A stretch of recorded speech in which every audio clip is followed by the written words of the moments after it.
खबर है। न्यूज 11 भारत की खबर का असर एक बार फिर देखने को मिला है। सीसीएल की तोपा कोलेरी में पुलिस दल के साथ एसडीपीओ किशोर रजक ने छापा मारा है। करीब 200 महिलाएं इस दौरान टोकरी में कोयला चोरी करते पकड़ी गई। दर्जन भर महिलाओं को पूछताछ के लिए पुलिस ने हिरासत में लिया है। रात के अंधेरे में कोयला चोरी करने के लिए महिलाओं को भेजा जाता है। चोरी का कोयला गांव के समीप डंप किया जाता है, जमा किया जाता है, फिर वहां से होती है कोयले की अवैध तस्करी। न्यूज 11 भारत ने सोमवार को प्रमुखता से इस खबर को दिखाया था।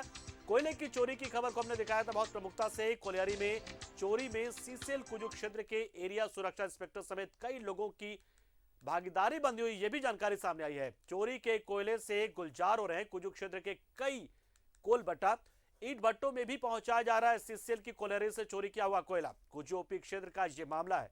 तो देखिए तस्वीर हमने दिखाई थी रात आपको, और फिर किस तरीके से इस मामले को संज्ञान में लिया गया है और इसी मामले में कई महिलाओं को हिरासत में लिया गया है।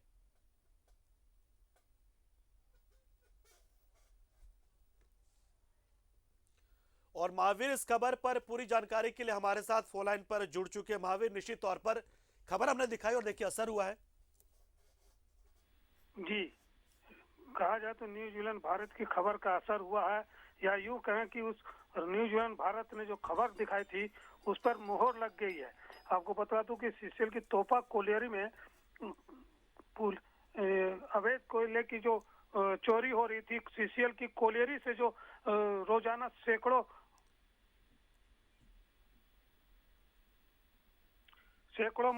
महिलाएं जो चोरी करती थी उस पर न्यूजीलैंड भारत ने खबर दिखाई थी और उस खबर को प्रमुखता से दिखाई थी और ये भी बतलाया था कि चोरी का कोयला कहां कहां खपाया जाता है। इसके बाद इस मामले को एसपी प्रभात कुमार ने काफी गंभीरता से लिया और एसपी प्रभात कुमार के निर्देश पर एसडीपीओ किशोर रजक के साथ पुलिस दल ने वहां पे छापेमारी की। रात के अंधेरे में वहां जब पुलिस टीम पहुंची तो देखकर दंग रह गए कि वहां पे भारी संख्या में लगभग 200 से 300 की संख्या में 200-300 की संख्या में महिलाएं टोकरी लेकर कोयला खुलेआम चोरी कर रही है। तो जब वहां पुलिस पहुंची और वहां पे जो पुरुष लोग थे और जो महिलाएं थी दर्जन भर, उनको हिरासत में लिया तो महिलाओं ने पुलिस पर पथराव शुरू कर दिया।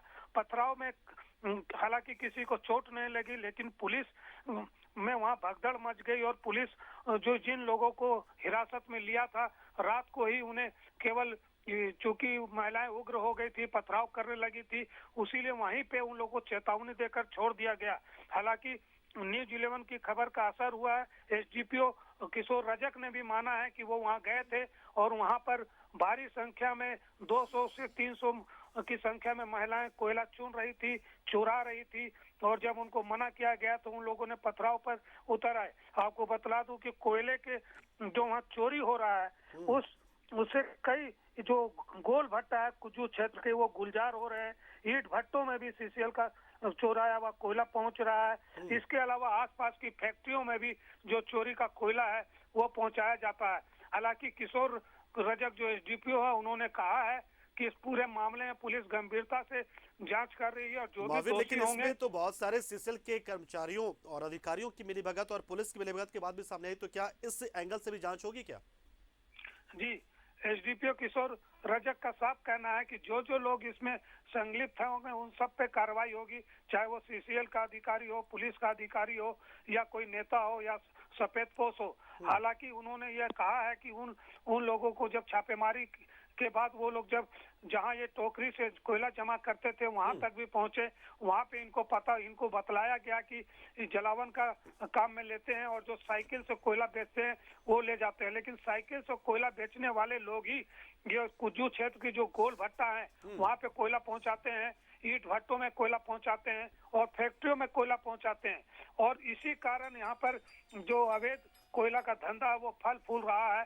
हालांकि पुलिस ने जितने लोगों को हिरासत में लिया था चेतावनी देकर छोड़ दिया है, कारण कि महिलाएं पथराव पर उतर आई थी। और अपने निश्चित तौर पर शुक्रिया आपका हमारे साथ जुड़े, पूरी जानकारी दी और निश्चित तौर पर इस तरह की खबरें जब आई उसके बाद हमने इसे प्रमुखता के साथ दिखाया और अब देखिए उस पर असर हुआ है, छापामारी हुई है।